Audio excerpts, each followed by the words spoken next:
सर्व electronic media आणि print मीडियाचं मी रघुवीर माने या आसूचा शेतकरी आणि या तिन्ही संस्थेचे जे पदाधिकारी आहेत त्यांच्या पॅनलचा प्रमुख आपणाला प्रथमतः आपलं स्वागत करतो। तसेच माझ्या गावातील ज्येष्ठ आणि जे कार्यकर्ते किंवा ज्यांना ह्या प्रेसची उत्सुकता आहे त्यासाठी उपस्थित राहिलेल्या सर्वांचं मी प्रथमतः स्वागत करतो।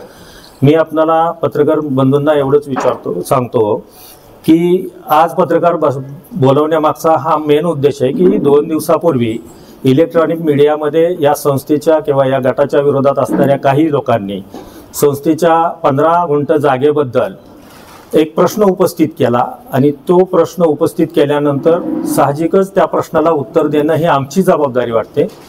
त्यामुळे आज ही आपणाला पत्रकार परिषद बोलवलेली आहे। या परिषदेला संस्थेचे चेअरमन आहेत, काळेश्वर ट्रस्टचे काही लोक आहेत, आसू नंबर 1 विविध कार्यकारी सोसायटीचे चेअरमन आहेत आणि जुने जाणते सभासद आहेत आणि या गर्दीमध्ये बहुतेक सभासदच लोक आहेत। प्रथमतः मी आपल्याला काळेश्वर डेअरी या संस्थेबद्दल काही माहिती देऊ लागतो। सगळे माझ्याकडे पेपर्स आहेत। आपल्याला पत्रकार बंधूंना माझी विनंती राहील की ज्यावेळेस आपल्याला पाहिजे त्यावेळेस ही आपल्याला उपलब्ध करून देण्यात येते। काळेश्वर डेअरीच्या बाबतीत विरोधकांनी असा सांगितलं की 1979 साली ही काळेश्वर डेअरी स्थापन झाली।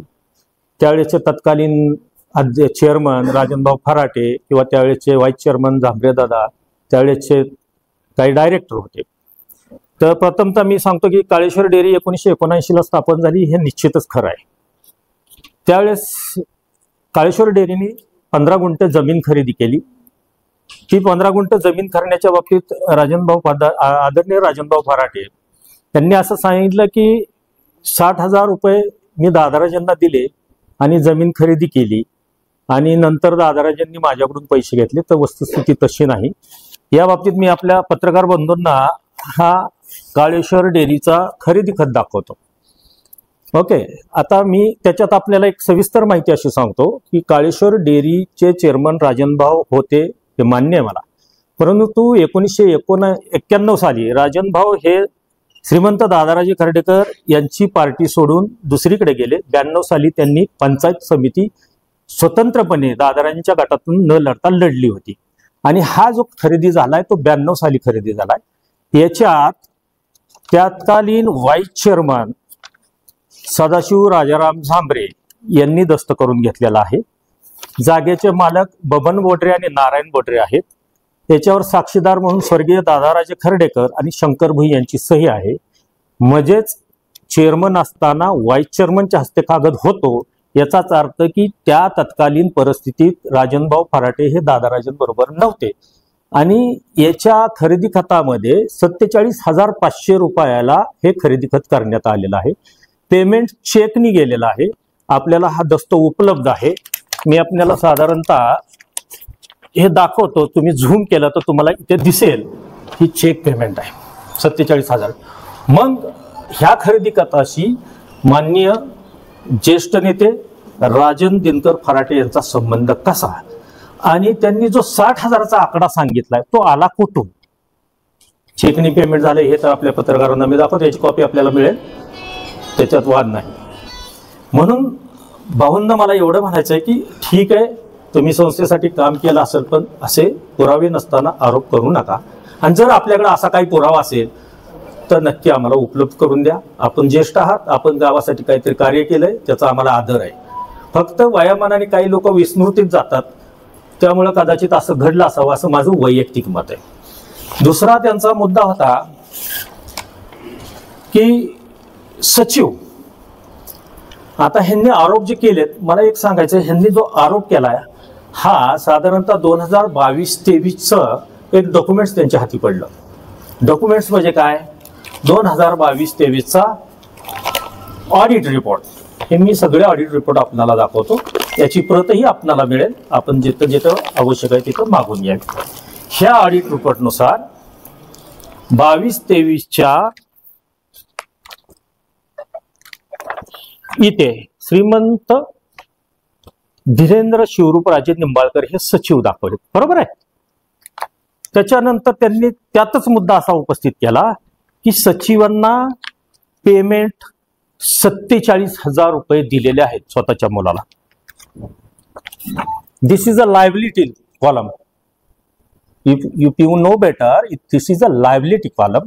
देणे, संस्थेचे देणे. त्याच्यात काय लिहिलं यांनी?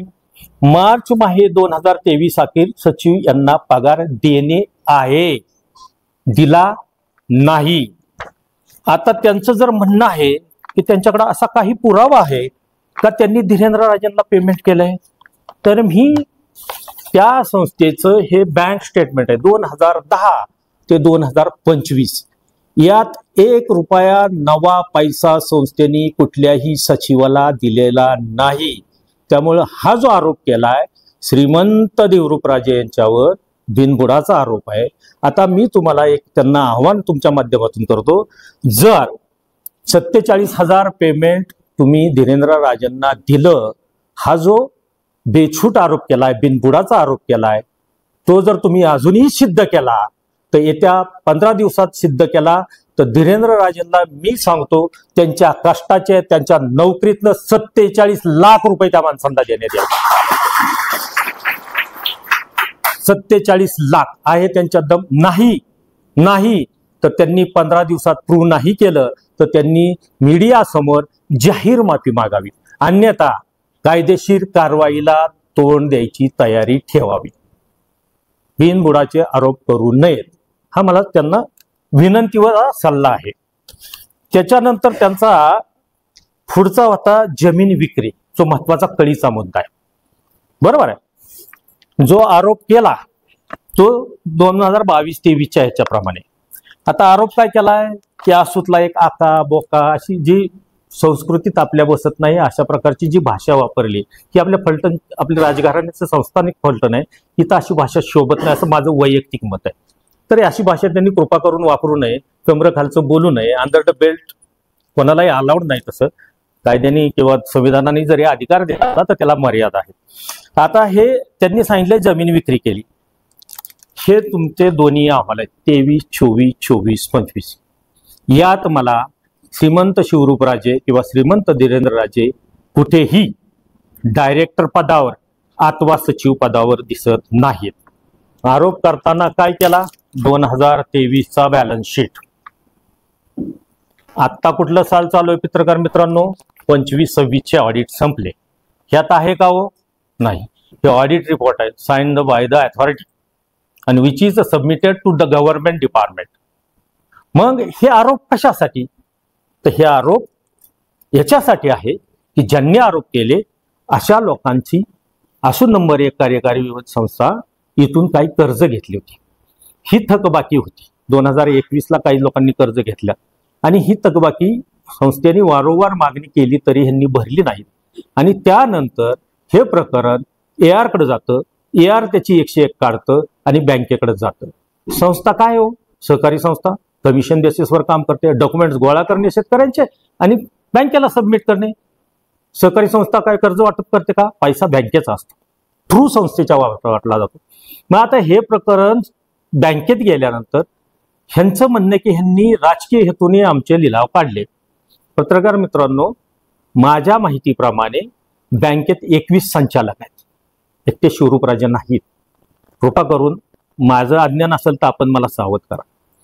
आणि ह्या 21 संचालकांच्या डायरेक्टर बॉडीत AR ची परमिशन, तिथले अधिकारी ह्यांच्या काहीतरी ठरावानुसार, मान्यतेनुसारच ह्या प्रकरण निघाले असतील ना. ओके. आणि ही प्रकरणं फक्त आसूतलीच आहेत का? अख्ख्या जिल्ह्यात निघालीत असं माझं माहिती आहे. तर कृपा करून राजकारण ह्या संस्थेत झालं नाही. 100 वर्षाची परंपरा आहे. तुम्ही राजकारण आणू नका. वैयक्तिक द्वेषापोटी संस्था बदनाम करू नका. माझे हात जोडून विनंती आहे. संस्थेत प्लीज राजकारण नका. राजकारण 15 दिवसाचं खेळा. तुम्ही कुठल्या पक्षाचे आहात, कुठल्या विचारधाराचे, आम्हाला सभासदांना त्याचं घेणं देणं नाही. पण तुम्ही कृपा करून संस्थेच्यावर नाहक बदनामी, एखाद्यावर वैयक्तिक चिखलफेक थांबवा.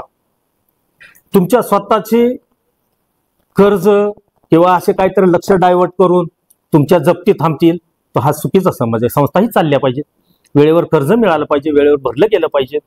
ह्या गोष्टी आपल्यासमोर मला मांडायच्या होत्या. याच्यानंतर जमीन विक्री, काळेश्वर दूध डेअरीची जमीन विक्री, हा कळीचा मुद्दा आहे त्यांचा. काळेश्वर दूध डेअरीची जमीन विक्री का केली आणि किती किमतीला केली, बरोबर. तर अजून काय आहे त्यांचा आरोप, का केली त्याचं उत्तर मिळतं.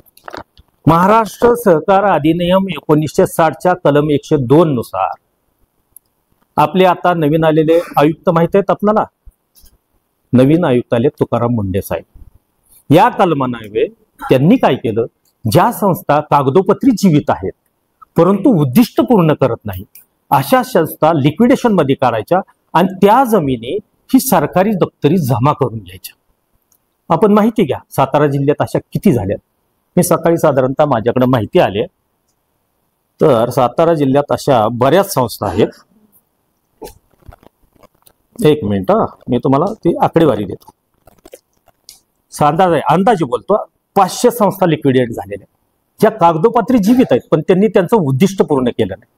आपल्या शेजारचं गाव मंजवडीचं झालंय असं माझ्या ऐक्यू माहितीत आहे. मी फर्मली बोलत नाही पण जे माझ्या ऐक्यू माहितीत आहे ते असं मंजवडीला झालेलं आहे. ह्या घडाच्या आत आपल्या संस्थेची जमीन कागदोपत्री जी जीवित आहे ती शासना दप्तरी जमा होण्यापेक्षा सभासदांचं हित जमण्यासाठी ती विक्रीला काढली. आता विक्रीला काढली, त्यांचा आरोप आहे की रात्रीच्या अंधारात गपचूप काढली.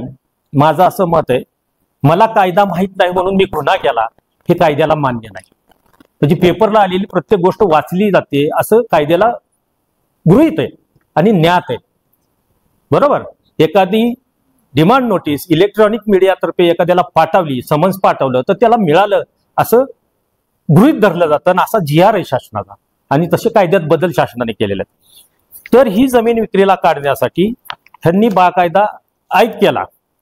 हा ऐक्य पेपर आहे, ह्या ऐक्य पेपरला नोटीस दिलेली आहे. आता हा मला वाटतं नामांकित पेपर असावा. ह्या ऐक्य पेपरला जाहिरात आहे, ह्याचा खरेदी खत त्याच्यावर जोडलेल्या सगळ्या डॉक्युमेंट्स मी तुम्हाला देतो. आता ही जमीन विकताना संस्थेने सगळे नियम पाळले का? निश्चित पाळलेत. ही जागा हे त्याचं खरेदी खत, यासाठी पेपरला दिलेली जाहिरात यात आहे. मी तुम्हाला 23 मार्च 2025ला जाहिरात दिली ऐक्य पेपरला आणि हा डेली न्यूज पेपर प्रत्येक घरी किंवा प्रत्येक गावात जात असावा असं मला वाटतं. 16/4/2025 रोजी हे खरेदी खत केलं. आता हे खरेदी खत डायरेक्ट केलं का हो? जमीन संस्थेचे आहे, त्यासाठी परमिशन घेणं महत्वाचं आहे मला वाटतं. मग ही परमिशन आपण कोणाकडून घेतली पाहिजे? AR कडून. AR कडून परमिशन घेतली तर घेतली.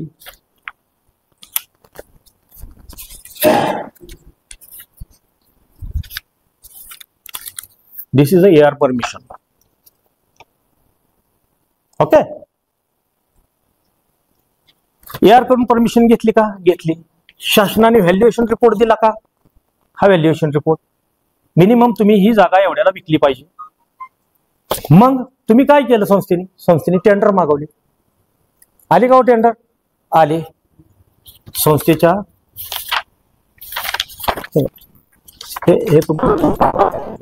This is certified that the fair market value of the above mentioned property is at ₹16,65,000. त्याच्यापेक्षा कमी किमतीला विकू नये असं त्यांचं मत. त्याच्या पुढे मी येतो. ही जमीन विकल्यानंतर जागेसाठी अर्ज आले का? आले. विच इज हायर हा नियम आहे कायद्याला अवगत. काय आहे? Which is higher. हायरला विकली का?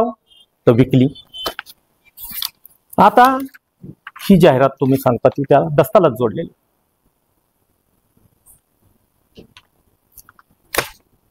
हायर किमतीला विकली, सगळं झालं. मग आता विरोधक काय म्हणले? रात्रीची विकली, गपचूप विकली. आता तुम्ही शाळा शिकला नाही त्याला मी काय करणार?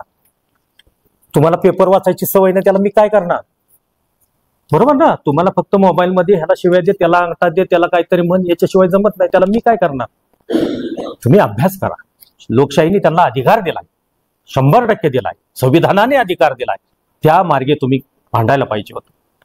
तुम्ही मीडिया ट्रायल स्वतःच चालवताय. या संस्था तुमची पण आहे. विचारा, बसा, कागदपत्र बघा आणि मग जाणा. ही कागदपत्र तुम्ही कुठून काढली मला माहित. ही कागदपत्र ही तर बी अवेलेबल आहे. का मागितली नाही? काहीतरी कोणातरी बदनाम करायचं आणि वातावरण जप्तीचं डायव्हर्ट करायचं. संस्था बँक आमच्या मालकीची नाही, संस्था सभासदांच्या मालकीची आहे. संस्था ही चाललीच पाहिजे. वेळेवर कर्ज भरा, वेळेवर फायदे उचला, असं नकोय. त्याच्यानंतर त्यांनी विचारलं की 1 लाखाला जमीन का विकली? गाव संचालक, एक कारखान्याचे संचालक आहे आमचे, तुमच्या भावाला त्याच्याच पलीकडे 100-150 मीटरवर त्याच्यापेक्षा कमी प्राइसला विकली, ती तुम्हाला चालली का? संस्थेचीच जमीन आहे, हे खरेदी करता आहे त्यांचं, ते तुम्हाला चाललं म्हणजे तुम्हाला मिळालं तर गोड, दुसऱ्या शेतकऱ्याला मिळालं तर नाही मिळालं पाहिजे. बरं, ह्या संस्थेत कोण होतं हो गेली 30 वर्ष? 1 वर्षापूर्वी तुम्ही काय वैचारिक मतभेद झाले? कोणी? तुम्ही किंवा तुमच्या वडिलांनी, वडिलोपार्जित अगोदरच्या पिढ्या असतील त्यांनीच सत्ता केली ना, का बाहेरच्यांनी केली?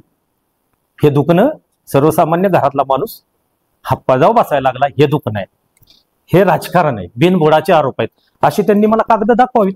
आता दुसरा आणखी एक त्यांचा हे होता की कोणाच तरी संस्थेतनं, कोणाच तरी कुठनं पैसे मॅनेज केले आणि डायव्हर्ट केले.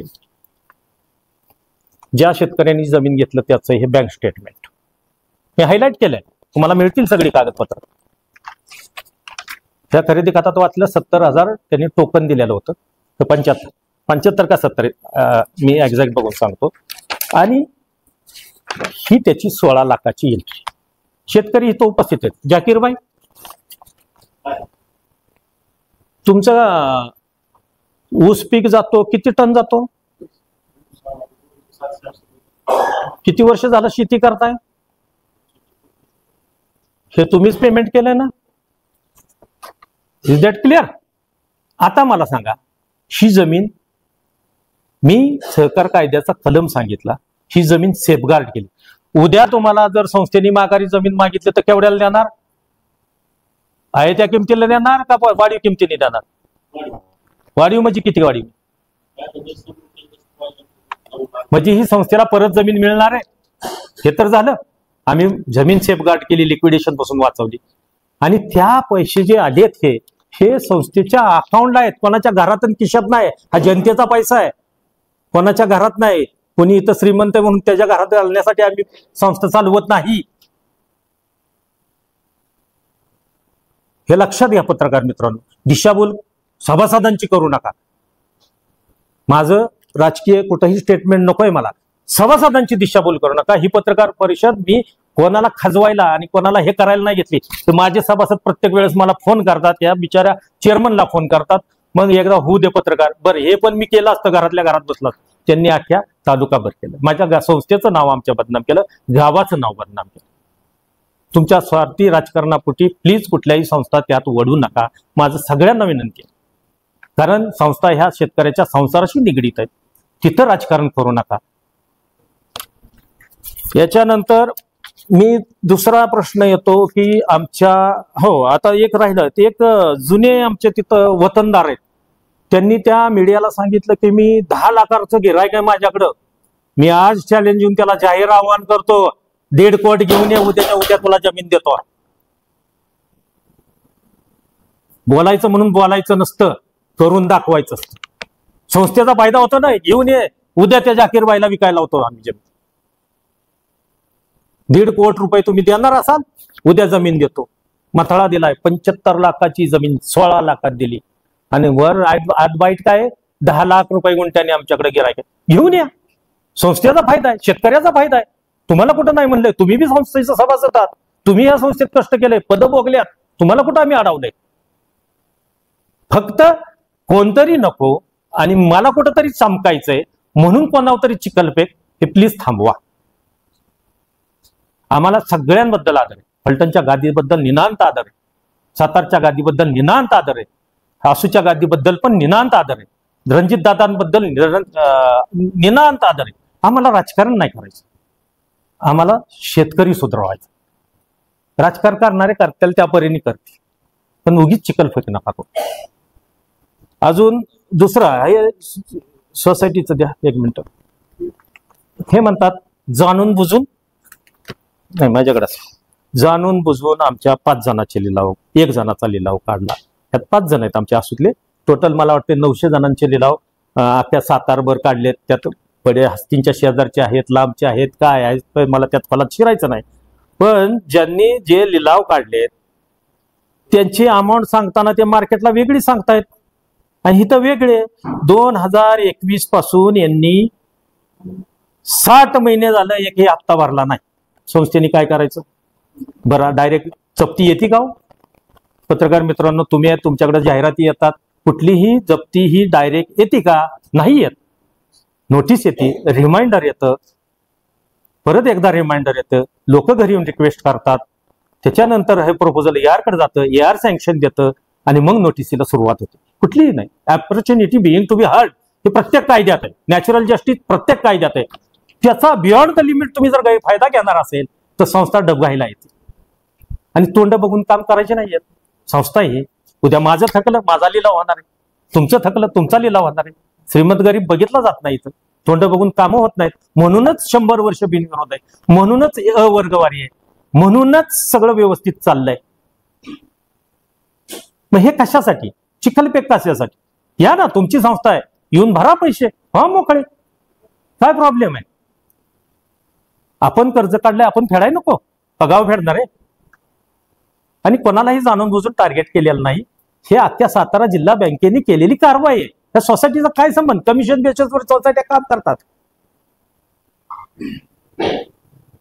यापेक्षा आणि दुसरा एक हे झालं, तुम्हाला काळेश्वर दूध डेअरी सांगितली, तुमची सोसायटी सांगितली. आता मी येतो काळेश्वर ट्रस्ट मध्ये. एक नेते, पूर्व विभागाचे एक नेते आहेत, कुठलं पद आहे मला माहित नाही, मी माझ्या गावापुरतं बोलणार हा, मला बाकीचं माहित नाही.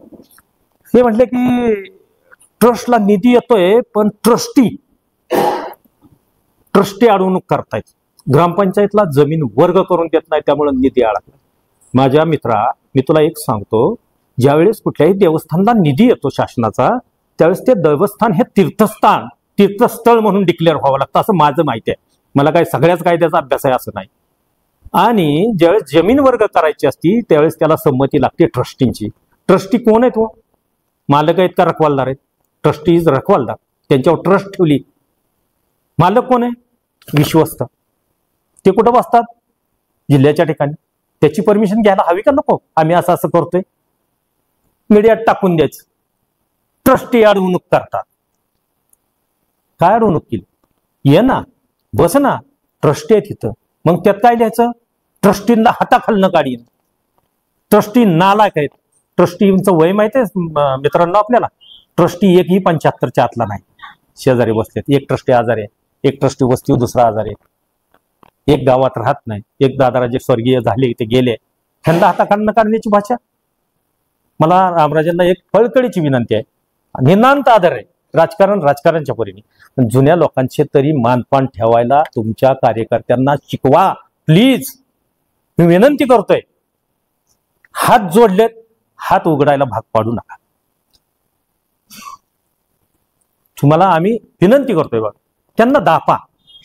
वाचाळवीर नकोयत आपल्याला. हा तालुक्याच्या विकासासाठी तुमचं राजकारण तुमच्यापाशी, मला त्याच्याशी घेत द्या, पण निदान जुन्या लोकांचा मानपान तरी ठेवा. का तुम्हाला मीडियामध्ये दिलंय हातात मोबाईल, तुम्ही काय पण म्हणणार, कोणाचं काय बोलणार. तुम्हाला एखादी शिवी दिली तर तुम्हाला दुसऱ्याचं गचूर होतं. ह्या म्हाताऱ्या वयात त्यांनी काय करायचं? स्वतःच्या आबरूचं खोबरं करून घ्यायचं. आणि मग त्या ट्रस्टची आणि गावातल्या एक गोपनीयची कोर्टात फाईट चालली होती जमिनीवरनं. ती फाईट कॉम्प्रोमाइजला आली. कॉम्प्रोमाइज डीड काय ठरलं की 1.5 एकर 60 गुंठे ट्रस्टींना द्यायची, उर्वरित गोपनीयनी घ्यायची. आता त्यात कसं म्हणलंय, it is a binding to गोपनीय to give the 60 are to the trustee as a gift deed within 90 days from the date of this order. August 2023ला ही ऑर्डर झालेली आहे. आज 2025 चाललंय, ऑक्टोबर. 2 वर्षापेक्षा अधिक काळ लोटला. का देत नाही? ह्या म्हातारीने जाऊन भांडायचं का त्याच्याशी? कोर्टाची ऑर्डर तू पाळत नाही, पण बाकीचं काय पाळशी? मी त्यांनी जर जमीन नाही दिली तर कंटेम्प्ट ऑफ कोर्ट करणार आहे. मी पत्रकारांसमोर त्याला सांगतो, गावासाठी मी त्याचं कंटेम्प्ट ऑफ कोर्ट करणार आहे. अजून एक नाही ऑपॉर्च्युनिटी त्याला देतो की तू ये, आजही वेळ गेलेली नाहीये, आम्हाला प्रकरण वाढवायचं नाहीये. 60 गुंठे जमीन तू ट्रस्टला करून दे, तुझा तू मोकळा, ट्रस्टीच्या मोकळे. याच्या बाबतीत ते बोलत नाहीत विरोधक की बाबा दे. आता त्याची जमिनीची किंमत काढा ना. त्यांनी इकडे 10 लाख काढली, मी म्हणतो 5 लाख धरा ना तिथं. 60 गुंठ्याची किती होतात? 3 करोड. पण ते 3 करोड आमच्या देवस्थानला मिळालं तर वाईट काय आहे? वाईट काय आहे? पण आम्ही ते तसं करणार नाही. ज्या गरिबांची घरं त्यांनी तिथनं उठवली कोर्टाच्या निर्णयानुसार, आम्हाला 60 गुंठे न देता त्या गरिबांना आम्ही बाजारभावापेक्षा कमी किमतीत परत त्यांची घरं बांधून द्यायला जागा देणार आहोत. कारण ट्रस्टीचं नुकसान नको. आम्ही मालक नाही, मालक तिकडं बसलाय, त्याची परमिशन काढावी लागते. आणि ती गरीब ऐन सणासुदी त्यांनी घराच्या बाहेर काढली, त्याला कोण बोलत नाही हो का? माणूस आयुष्यात एकदाच घर बांधतो. गरीब आहे, हातावरचं पोट आहे, विचार करायला पाहिजे. तो पोट सुद्धा असं म्हणत नाही चालू घर पाडन लगेच कळव. तू अगोदर गिफ्ट डेड बनव, तुझी जागा एवढी ही मोज, चतुर्सीमा ठरव, कुठनं तुला घ्यायची कोणाला कुठली द्यायची हे ठरव, आणि मग पाडायला सुरुवात कर. तू त्या जमिनीत उत्खनन केलं, मुरुम काढला, सगळं बुलडोजर लावले, घरं पाडली. किती अतिरेक, कुठपर्यंत? हे नेते मंडळी बघणार आहेत का नाही याच्याकडं? माझा साधा सवाल आहे, गरिबांसाठी सवाल आहे. मला काय कुठल्या पदाची अपेक्षा आहे म्हणून मी बोलत नाहीये, काही गरज नाहीये. मी माझी शेतीत सुखी आहे, पण ह्याची वाचा कुठेतरी फुटली पाहिजे म्हणून मी आपल्याला बोलवलं. आता यानंतर अजून काय राहायचं तात्या? डेअरी झाली, सोसायटी झाली, ट्रस्ट झाली. आता माझे काय ट्रस्टच्या संदर्भात ट्रस्टी आपल्याशी बोलते. ट्रस्टच्या संदर्भात मी तुम्हाला सांगू इच्छितो. एक मिनिट, हे माईक तुमचे.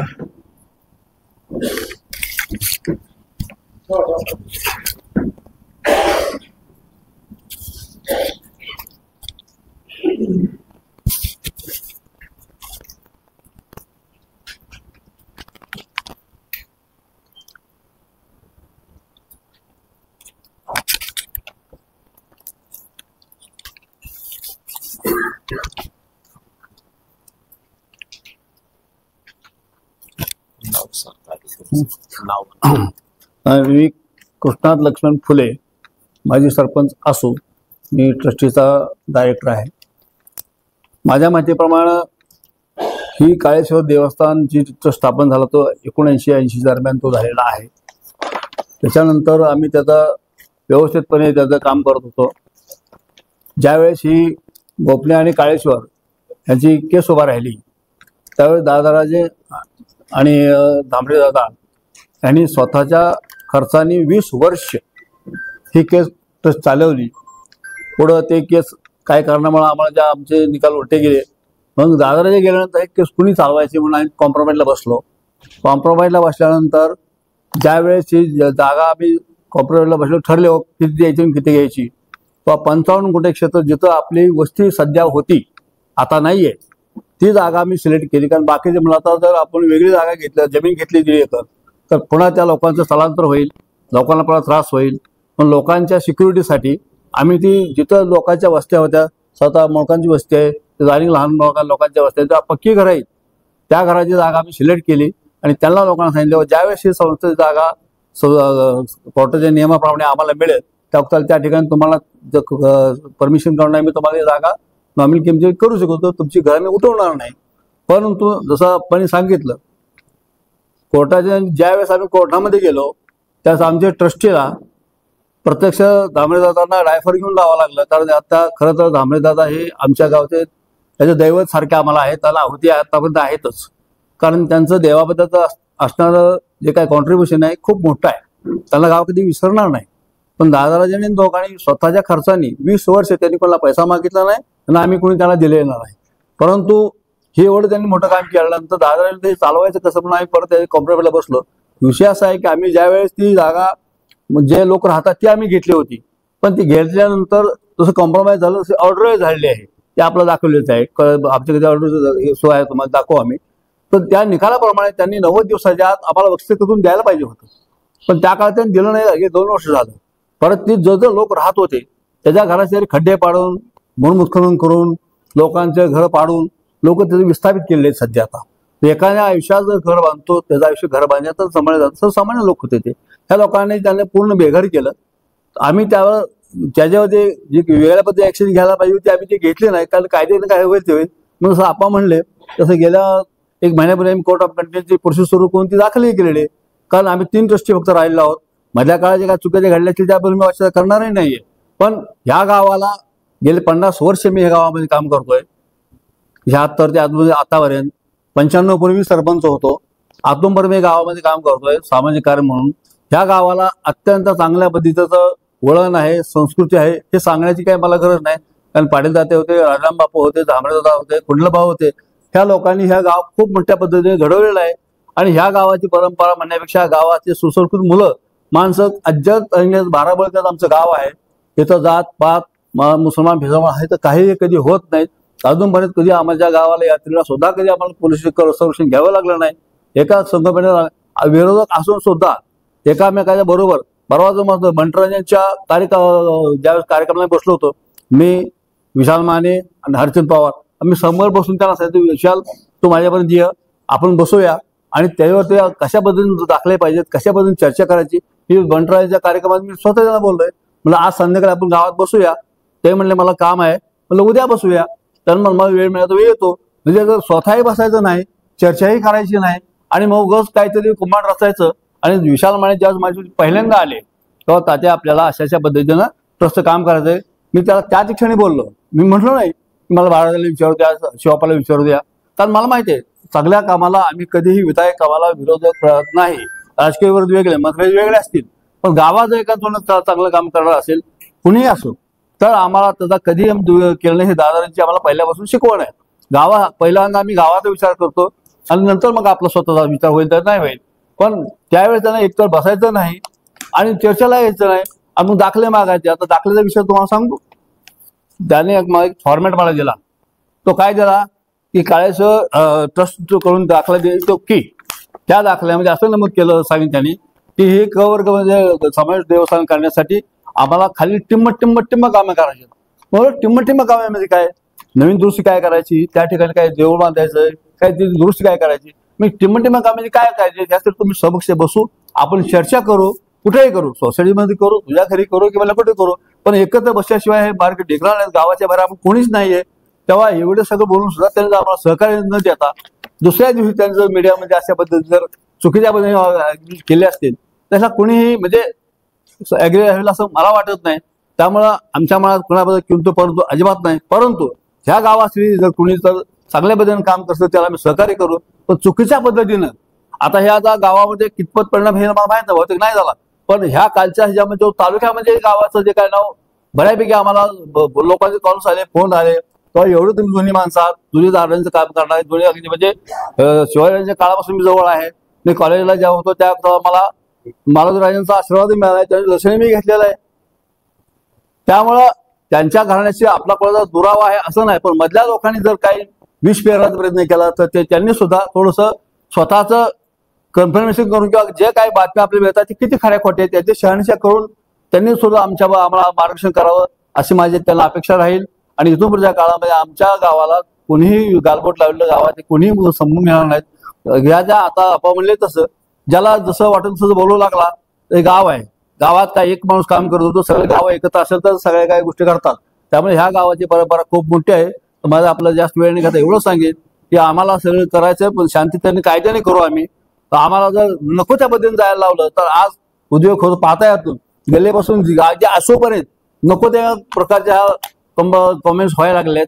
आता बाहेर काय होते आम्हाला माहित नाही, पण आमचं गाव, आमचा तालुका, आमचा माणूस, आमची माणसं आपल्याला सुरक्षित ठेवणं हे सध्याच्या तरुणाचं आणि लोकांचं काम आहे. राजकारण आम्हाला ह्यात आणायचं नाही. जनतेला तब्येत करावं ते काय पहिल्यांदा वादळ असतं ते काय कायम टिकू शकत नाही. ह्याच्यापेक्षा काय सांगावं असं मला वाटत नाही. धन्यवाद. साधारणतः प्रश्न मांडता की गोळी पेंट थकबाकी संस्थांना प्यात होती. 2024-25 अहवाल आहे आपल्याला मी देतो. ज्यात थकबाकी आहे त्यात तत्कालीन चेअरमन, मी नाव नाही घेत, जे तिथं होते त्यांची थकबाकी सगळ्या थकबाकीपेक्षा जास्त आहे, 8,936. ते काय म्हटले आपल्याला ज्ञात आहे, मी परत सांगत नाही, पण असं चुकीचं स्टेटमेंट देऊ नका कृपा करून. तुम्ही त्या संस्थेवर राहायला आहात, तुम्ही त्या संस्थेच्या संस्थापकापासून आहात. आपली सत्ता नाही किंवा आपल्याला पद भोगता येत नाही म्हणून आपण दुसऱ्याला नावं ठेवू नये असं माझी माफक अपेक्षा आहे. आणखी एक प्रश्न झाला, मयत सभासद. संस्थेच्या काळेश्वर डेअरीचे 169 सभासद आहे. माझ्या अंदाजे मी जे नावं शोधली त्याप्रमाणे 50 सभासद मयत आहेत, राहिले 119. आता मयत सभासद कधी धरला जातो? संस्था कधी कायदेशीररित्या बाय प्रोसिजर कधी मयत समजल? जर त्याच्या वारसाने माहितीचा दाखला संस्थेला आणून दिला तर. हीच परिस्थिती मला वाटतं श्रीराम कारखान्यात आहे. त्याच्यानंतरच त्याचं यादीतून नाव कट होईल का नाही होईल? मग हे जर माहितीचा दाखला वारसा आणून देत नसतील आणि वर मीडियासमोर आम्हाला सांगत असतील तुमच्या मिटिंगला आलं तर पाठवा आमच्या घरी चहा पाण्याला, अरे तुझ्याकडे आलं तर आमच्याकडे पाठव सही करायला, असं मी म्हणतो. असं कसं बोलता तुम्ही गेलेल्या लोकांबद्दल? असं नका बोलू. कशासाठी बोलता? तुमची कागदपत्र नाहीत, तुम्ही आणून द्या. तुमचे वाडवडील ह्या संस्थेत पहिले कधीतरी कामं केलेले आहेत, पदं भोगलेले आहेत, तुम्ही असं का बोलता? आता का सुचतं तुम्हाला? त्यावेळेस चालत होतं आणि आता चालत नाही. हे कसं हो ड्युअल? तुम्ही पदं बघताना ह्या सगळ्या गोष्टी रीतसर असतात. सामान्य कुटुंबातली माणसं पदावर पुढे यायला लागली की तुम्हाला ते रीतसर वाटत नाही. बघा तुम्ही ज्यांच्या बाईट आहेत ती कुठली कुठली लोक आहेत शोधा. 15 एकर, 20 एकर, 1200 टन ऊस, 400 टन ऊस. म्हणून अर्ध्या एकरवाल्यांनी काय करायचं, गुंट्यावाल्यांनी काय करायचं? बाहेर राहायचं, पजी उचलायची, त्यांनी जागृत नाही व्हायचं? अशी इच्छा आहे का तुमची? मला त्यांच्याबद्दल जास्त. एक नेता म्हणला अर्ध्या गावचे नेते, अर्ध्या गावचे नेते. आपली उंची काय, आपण बोलतोय काय, आपल्या कॅपॅसिटी काय? त्या अर्ध्या गावचा सरपंच होता रे बाबा, तू होता का नव्हता? त्या अर्ध्या गावच्या सरपंचानंतर फलटणच्या राजापासून राजांच्या जवळ नेला कोणी? ह्याच राजांनी नेला ना, पद दिलं ना. असं नका बोलू तुम्ही. तुम्ही पदाधिकारी आहात, एका संस्थेत आहात, बोलताना तारतम्य बाळगा. हा एक म्हणे अजितदादाच्या स्टेजवर श्रीमंत रामराजांना म्हटलं की ते कोणीतरी दाती चाकले. जिथं राजांना तो म्हणत असत, अरे आपली उंची काय, आपण बोलतो का ना, ते माननीय अजितदादा आहेत, ते माननीय रामराजे आहेत. हे नसताना का माननीय? त्यावेळेस ते एकटे असले का हो? राजकीय कोट्या ह्या चालतात, जाहीर भाषणात एकमेकावर कोट्या होतात. त्यांना राग आलाय, तुला काय एवढा राग आलाय? कशासाठी राग येतोय? का काहीतरी शिजवत ठेवायचं आणि मी फोकसमध्ये कसा राहील, मी नेत्याला कसं कळेल की मी जास्त काम करतोय? अरे भरीव काम कर, लावा लाव्या नको करू. जे हित केलं ते तिथं करतोय, असं नका करू. ते त्यांचं बघतील ना. ते उंची नेते आहेत, सगळे मोठे नेते आहेत, मंत्रिमंडळात एका बरोबर काम केलेले नेते आहेत, त्यांना प्रदीर्घ अनुभव आहे. आपली लायकी नाही त्यांच्याशी बोलायची, त्याचीही नाही ना माझीही नाही. आपली उच्चाराची कुवत आहे तेवढीच ठेवा ना. वरिष्ठांबद्दल कशाला बोलता? नका बोलू. ते त्यांचं बघतील ना, एकत्र येतील, बाजूला जातील, राजकारण खेळतील, काय करतील. कार्यकर्ते म्हणून तुला सांगितलंय बघायला बघ ना, लिमिटमध्ये. असं नका करू. आणि हे सगळं कसं चाललंय माहिती ना, पेट्रोल कुठनं येतंय आम्हाला बी माहिती, गाडीत कोणाच्या बसलाय हे बी माहिती, चालवतंय कोण हे बी माहिती, पण आम्हाला त्यात जास्त फलात शिरायचं नाही. आणि ते पूर्व विभागाचे नेते त्यांना सांगतो, रणजित दादांना सुद्धा हे आवडणार नाही. खात्री आहे माझी, खात्री. त्या माणसांना मी ओळखतो, खात्री आहे. मी बी प्रशासनात काम केलेला माणूस आहे, मला अनुभव आहे राजकारण्यांचा. हे असे नसतात हो, एवढ्या कुडत्या मनाचे नसतात. कोणाला तरी नावं ठेवायची, कोणाला तरी काहीतरी बोलायचं. भरीव कार्य करा, माझा पाठिंबा आहे तुम्हाला. ते राजकारण त्यांच्या परीने चालेल, गाव पातळीवर तरी गावाचा विकास करा. त्याच्यापेक्षा मला अधिक काय त्यांना सांगायचं नाही. आता दुसरं गोष्ट आहे मित्रांनो, तुम्हाला एक विनंती करतो मी, म्हणजे पत्रकार मित्रांना, की तुम्ही लोकशाहीचा चौथा स्तंभ आहे. आमच्यासारखी सामान्य माणसं तुम्ही जे सांगता ते ऐकतो, ते वाचतो, ते मान्य करतो आणि तेच खरं समजतो. कृपा करून कुठलेही येऊ द्या, त्याला काहीतरी क्रॉस चेक ठेवा किंवा एखादा क्वेश्चन मार्क ठेवा. क्वेश्चन मार्क म्हणजे सगळं काही सांगून जातो. मी होय मी म्हणतो, मी नाही मी म्हणतो. Is that clear? तर कृपा करून क्रॉस चेक करा. आता कालपासून मी स्टेटस बघतोय, एक साधारणतः तुम्हाला सांगतो, गावातल्या लोकांचं स्टेटस. लोकांना मीडियावर खेळायची फार हौस आहे. झुकेगा नाही साला, फाडेगा साला, पार्ट नंबर 3 येतोय, कमिंग सून. मी चौकस बुद्धीचा आहे जरा. मी GST डिपार्टमेंटला काम केलं ना, त्यामुळे मला थोडस चौकशीची सवय आहे. तर मला अशी कुणकुण लागली की याच थकबाकीदारापैकी एकाला त्यांनी दारू पाजली, त्याची बाईट घेतली, मला व्याजाने पैसे दिलं ना, माझी बायको आत्महत्या करायला चालली, अमुक केलं तमुक केलं. त्याची दारू उतरल्यानंतर तो माझ्या पैसे वाटला. आणि हा पिक्चर कमिंग सून आहे, तुम्हाला सांगतो, याची खात्री करा. आणि जो कमिंग सून दाखवणार आहे त्याला सेन्सॉर बोर्ड आम्ही लावणार आहे. वैयक्तिक पातळीवर घुसला, अब्रू नुकसानीच्या दाव्याच्या खाली आम्ही काही बोलणार नाही. कारण कुठपर्यंत ह्यांना तोंड द्यायची. आमची शेतीवाडी, आमची कामं धंदे आहेत, रानात बघावं का ह्यांच्या मीडियाला सारखं उत्तर देत बसावं. रानात पाणी आले, पाऊस पडलाय, दिवाळी जवळ आली, हे सोडायचं. ह्यांना कामं धंदा नाहीत, ह्यांनी काहीतरी मीडियावर टाकायचं. कमी किसून ह्याला फाडतो, त्याला अंगठा देतो, तो असाच आहे, तो 3 पत्ती का राजा आहे, तो आमकाच आहे. अरे काय लावले? विचाराची प्रगल्भता नाही, समाज पुढे न्यायची ताकद नाही, दुसऱ्याचं चांगलं झाल्यास आनंद मानण्याची ताकद नाही, याची ही लक्षण आहे. या व्यतिरिक्त मला अजून काही बोलायचं नाही. राजकारण नाही, फक्त ह्या ओघाने त्यांनी जे बाईट दिल्या त्या ओघाने मी बोललोय. कृपा करून याला राजकारण समजू नका, कारण त्यांनी फक्त संस्थेवर बोलणं अपेक्षित होतं, पण संस्थेशी संबंधित काय मारल्यात, काय करणारे, काय नाही करणारे, ते बरंच करून ठेवलंय. त्यामुळे मला हे बोलावं लागलं. त्यात राजकीय कुठला हेतू नाही. संस्थेशी संबंधित जे आपण प्रश्न विचार त्याला उत्तर द्यायला मी बांधेन. आपण म्हणला श्रीमंत बाळासाहेबच्या कार्यकर्त्याला दावा. हा, त्याबरोबरच भाजपतून कार्यकर्त्यामध्ये आम्ही दादांनाही आव्हान करतो. दादांनाही आवडणार नाही, मी खात्रीने सांगतो. मी सांगितलं आत्ताच, दादांनाही आवडणार नाही, महाराज साहेबांना पण आवडणार नाही. हा करू दे ना, वैचारिक लढा आहे, लोकशाही, तुम्हाला अधिकार दिलाय, लोकशाही मार्गाने तुम्ही आंदोलन करा, कोर्टात जा. तुम्हाला एवढंच जर खात्री आहे ना, अफरातफर झाली, अनियमितता झाली, का कोर्टात जात नाही? माझं तर म्हणणं आहे, तुम्ही कोर्टात जा. आणि ही कागदपत्र त्यांना हवी असतील तर आता कोर्टातूनच मिळतील. पत्रकार बंधूंना मी अशी दाखवतो, ते be with due respect, due permission to chairman, vice chairman and director body. आता तुमचा मित्र पक्ष भाजप आहे, हो, मग दादांकडे तुम्ही तक्रार करणार आहात का? हे बघा, मी माझ्या आत्ताच सांगितलं, मला राजकारणाच्या कुठल्याही प्रश्नाला उत्तर द्यायची नाहीत. वरिष्ठ लेवलला राजकारणाला सल्ला देण्यात का मी स्वतःला कॅपेबल समजू शकत नाही. आणि मी माझ्या विचाराशी, संस्थेच्या आर्थिक व्यवहाराशी, संस्थेला जे आरोप झाले त्याच्याशी बांधलेला आहे. दादा समजून घेतील, महाराज साहेब समजून घेतील, किंवा शिवरूपराजे समजून घेतील का नाही घेतील, तो माझा भाग नाहीये. मला आमच्या सभासदांचं हित, आणि त्यात ते सुद्धा सभासदच आहेत, मी त्यांना नाकारत नाही. 5 बोटापैकी ते बी एक बोट आहे. त्यांनी यावं, बसावं, डिस्कशन करावं, कागदपत्र बघावी, चर्चा करावी. आणि वाईट वाटतंय तर मग हे उचलून कोर्टात जावं ना, बाहेर जायचं, माहितीचा अधिकार करायचा, मागितलेला कागदपत्र 2023चं चाललंय साल 2025, ज्यांचा काही संबंध नाही त्यांच्या नावाने वरडायचं. बघा तुम्ही, तर सिद्धेश्वरराजे सचिव आहेत ना, शिवरूपराजे संचालक आहेत.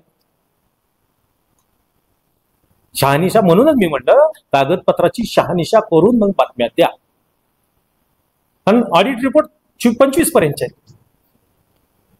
त्यांनी जो आरोप केलाय धीरेंद्रराजे सचिव आहेत त्या संस्थेचे, ते आहेत का? ते 2023ला होते. आता मी त्याच्याबद्दल पार्श्वभूमी तुम्हाला सांगतो. ह्या संस्था कागदोपत्री जीवित होत्या. त्या परत जीवित करण्यासाठी धीरेंद्रराजेंची एक डेअरी होती, गोविंदला दूध घालत होते. त्यातले काही लिटर दूध काळेश्वरला घालून ती जिवंत ठेवण्याची गरज होती. ही मूर्तावस्थेतली संस्था आहे, डे टू डे वर कोण पाहणार, म्हणून 6 महिने त्यांनी तो ट्राय केला. ही सचिव म्हणून त्यांना काम पाहायला दिलं. मग एखाद्या श्रीमंतांनी काम करायचंच नाही का? जर असं असेल तर तुम्ही तपासा कुठल्या कुठल्या संस्थेवर, शैक्षणिक संस्थेवर श्रीमंत सचिव आहेत. हे काय बारकं मोठं पद नसतं हो. अजितदादा उपमुख्यमंत्री, माळेगावचे चेअरमन झालेच ना. मी डेप्युटी कमिशनर म्हणून रिटायर झालो, मी रानात काम करतोच ना. लाज काय? मी पहिला शेतकरी पुत्र आहे, मला त्याचा अभिमान आहे. मी शेतकरी पुत्र असल्याचा म्हणून मी काम करायचं नाही का? मी गरीब माणसाच्यात बसायचं नाही का? हा काय प्रश्न आहे? हे बरोबर नाही.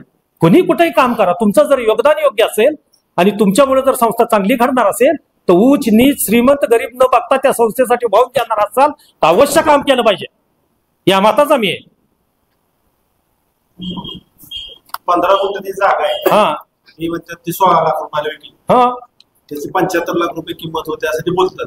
तुम्ही गव्हर्नमेंट रेट 16 लाख निघाला, तेवढ्याच रकमेला काय विकली असं ते मागतात, त्याच्यापेक्षा जास्त रकमेला काय विकली? ही रक्कम मी आता तुम्हाला सांगितलं, आपल्याकडं माननीय तुकाराम मुंडे साहेब आयुक्त म्हणून आले. महाराष्ट्र सहकार अधिनियम 1960च्या कलम 102 अन्वये ज्या संस्था कागदोपत्री जीवित आहेत पण उद्दिष्ट पूर्ण करू शकत नाहीत त्या संस्था लिक्विडेशन मध्ये काढून त्यांच्या जमिनी ही गव्हर्नमेंटला जमा करायची. मग ह्या संस्थेचे सभासदाचं नुकसान होईल म्हणून आम्ही ती त्या किमतीला घेतली. पैसे संस्थेच्या अकाउंटला आहेत, त्या पैशाचं काय करायचं काय नाही करायचं का नवीन काय करायचं हे सभासद डायरेक्टर बॉडी ठरवेल. का ती जमीन तशीच देऊन टाकायची होती? आम्हाला नव्हतं वाटत का 1.5 कोटीला घ्यावी कोणीतरी, कारण ती जमीन तेवढ्याच पैशाला मी परत घेणार आणि संस्था चालवणार.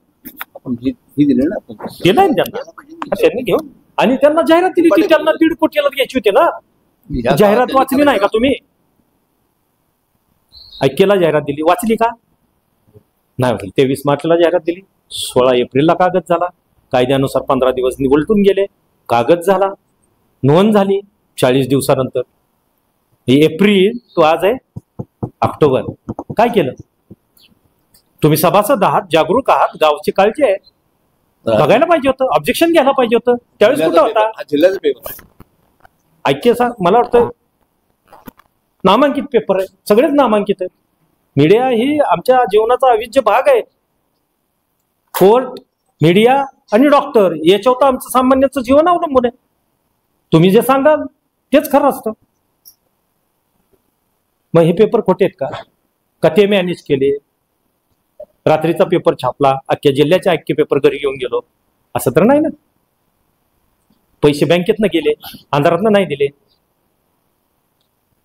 गेल्या त्यांनी सांगितलं तुम्हाला 1200 टन 600 टन 700 टन जो काय ऊस जातो त्याचे पैसे खात्यात जमा आहेत. खात्यातनं ते 16 लाख गेलेत. ॲडव्हान्स पोटी 75,000 दिलेत. तेही दस्त आहेत. दस्त तुम्हाला बघायला ठेवलाय मी. कशाच्या आधारे तुम्ही म्हणताय अंधारातनं केला, त्याच्या मागं कोण काय खाऊन झालाय रानमोका?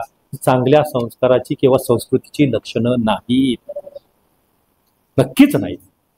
वैचारिक लढा, वैचारिक मतभेद अवश्य असावेत, मनभेद नसावेत. 15 दिवसाचं राजकारण मान्य आहे असं नका करू. माझे हात जोडून त्यांना विनंती. काल एक स्टेटस ठेवलं, आमचं कोणाशी वैर नाही, मध्ये येणाराचा कार्यक्रम लावतो. हे काय आहे? मोगलाई आहे? मोगलाई आहे? संविधान जीवन नाही? बाबासाहेब आंबेडकरांनी दिलेले अधिकार जीवन नाही? कायदा सुव्यवस्था नाही? आम्ही कोणाची तक्रार करणार नाही. ह्या मीडियाच्या आपल्यातर्फेच त्यांच्या नेत्यांपर्यंत जाणार आहे. त्यांनी सांगितलं ठीक, नाही सांगितलं ठीक. एक लक्षात ठेवा, तुम्ही क्रिश पिक्चर पाहिला, जस्ट इमॅजिन, तशी ही टोळे, जस्ट इमॅजिन, धडधाड धडधाड झालं नसतंच काय. जेव्हा जाग्यावर येतो त्यावेळेस काहीच नसतं.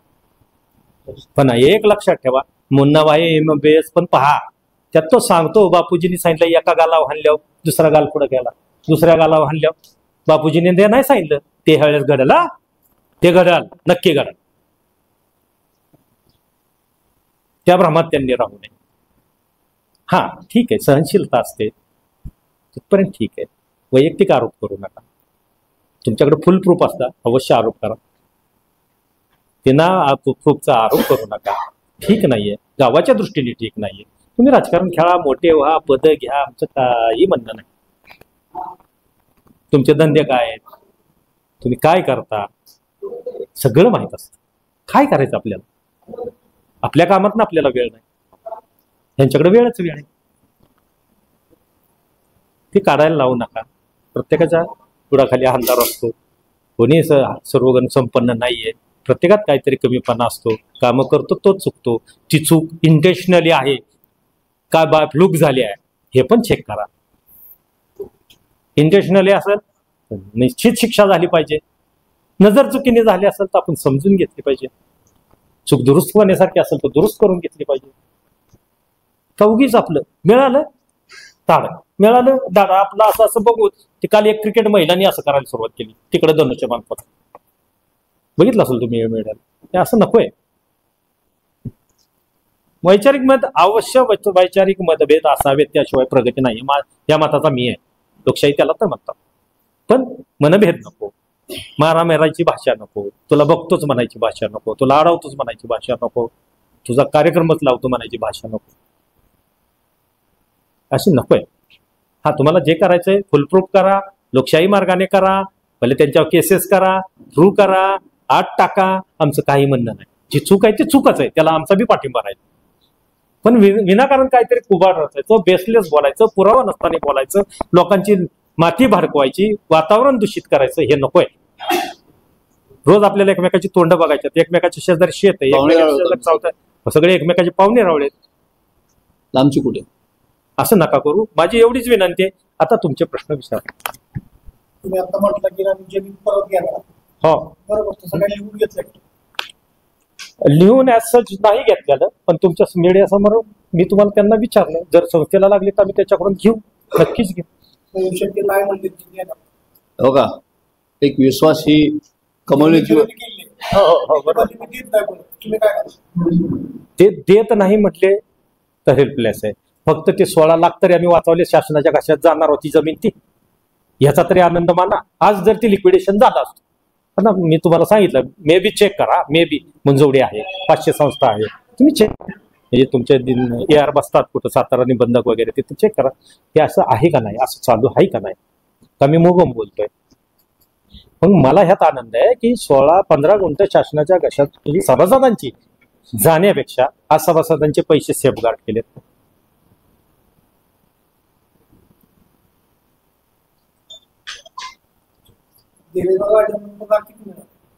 पगारच नाही मिळाला.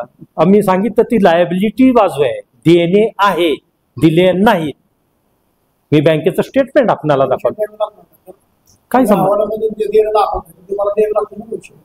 ज्यावेळेस संस्थेचं ठरेल त्यावेळेस बघू ना, द्यायचे का नाही द्यायचे. ज्यावेळेस ते संचालक मंडळ ठरवर, उद्या लिक्विडेशन निघालं, संस्थाच बंद करायची ठरली, देणं तर सगळ्याच आहे. आताच्या सचिवाला देणं आहे. आता जो तिथं नयन कांबळे त्याला पगार देणं बाकी आहे. कदाचित संचालक मंडळाचं सगळ्याचं ठरलं, बाबा या आलेत पैसे सगळे द्या, क्लोज द डोअर. तसंही होऊ शकेल. संचालक मंडळाचा निर्णय, सभासदाचा निर्णय साहेब. सोसायटी 19 साली स्थापन, हो बरोबर आहे. संस्थापक शिवपर्यंत त्यांच्या म्हणण्याप्रमाणे दाखव, सांग. त्यांचं म्हणणं बरोबर आहे. 19 साली शिवरूपराजे माझ्यापेक्षा 1 वर्षांनी लहान आहे. मी 19 साली 8वीत होतो. 8 आणि 6 14. शिवरूपराजेंचं वय किती असत? 15. बरोबर आहे त्यांचं. ते संस्थापक कसे कायद्याने संज्ञान आपल्याला कुठल्या बिलनुसार बनवलं? 18 वर्ष आणलं राजीव गांधींच्या काळात, मतदानाचा अधिकार. हे असं का समजू शकत नाही? It is a typical. हे ऑडिट रिपोर्टमध्ये संस्थेच्या घटनेत नाही. हे ऑडिट रिपोर्ट मधलं तेवढंच एक पान काढलं, त्या बापलेखांची नावं काढली आणि तेवढ्या ह्यांनी चालू. आणि 2023 आहे. 2024ला नवीन संचालक बॉडी आली. 2025ला तीच कंटिन्यू झाली. म्हणजे याचा अर्थ 23 आणि 24 मध्ये कुठंतरी इलेक्शन झालं. आणि हा दप्तरी तिकडं त्यांनी तिथून आणलाय, तिथं दिलेला आहे. त्या ऑडिटरची चूक असू शकते. बरं ते वाचा, तुम्ही परत एकदा वाचा. काय लिहिलंय? संस्थापक नाहीत. संस्थापक ही जुनी लोक आहेत. आदरणीय दादाराजे आहेत, आदरणीय राजनभाऊ पराठे आहेत, राजाराम बाप्पा असतील, कृष्णा तात्या असतील, झांबरे दादा असतील, ही जुनी लोक आहेत. त्यावेळेस आम्हाला कळतही नव्हतं, आम्ही सध्याही नव्हतो. त्याच्याबद्दल मी आता उत्तर देणं संयुक्त आहे. म्हणजे कागदपत्र बोलतात त्याच्यावरून मी तुम्हाला सांगतो. ठीक आहे, धन्यवाद. आपण आला त्याबद्दल आपलं